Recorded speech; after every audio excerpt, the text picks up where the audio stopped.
Hi అండి. అందరికీ నమస్కారం. Welcome to my YouTube channel. ఇప్పుడే అందిన వార్త అండి. 36 మందితో బస్సు బోల్తా పలువురికి తీవ్ర గాయాలు. పరిస్థితి విషమంతో పలువురు మృతి కూడా చెందారు. ఆ వివరాలు ఈ వీడియోలో తెలుసుకుందాం. వీడియో అయితే ఎక్కడికైనా స్కిప్ చేయకుండా ఎండ్ వరకు అయితే చూసేయండి. వీడియో నచ్చినట్లయితే ఒక లైక్ చేయండి. ఇంకా సబ్స్క్రైబ్ అవ్వనట్లయితే మన ఛానల్ వెంటనే సబ్స్క్రైబ్ చేసుకోండి.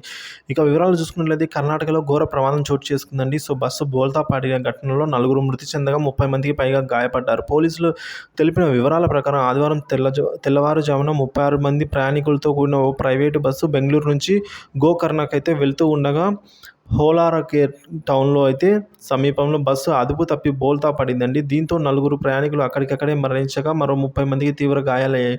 విషయం తెలుసుకున్న పోలీసులు ఘటనా స్థలానికి చేరుకుని సహాయక చర్యలు చేపట్టారు. క్షతగాత్రులను హెలాలా కేర్లో అయితే ఆసుపత్రులకు అయితే తరలించారు. గాయపడిన వారిని 8 మంది పరిస్థితి అయితే విషమంగా ఉందని తెలిపారు.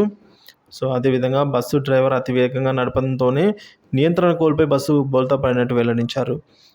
మృతుల్లో ఇద్దరిని జగదీష్ అలాగే గణపతిగా అయితే గుర్తించారు. ఘటనపై కేసు నమోదు చేసి విచారణ చేపట్టారండి పోలీసులు. ఈ విధంగా చూసుకున్నట్లయితే మనం బస్సు అతి వేగంగా ప్రయాణం చేయడం వల్ల అదుపు తప్పి బోల్తా పడి ఈ విధంగా 4 దుర్మరణం పాలయ్యారు. అలాగే 30 మందికి పైగా గాయాలు కూడా జరిగాయి.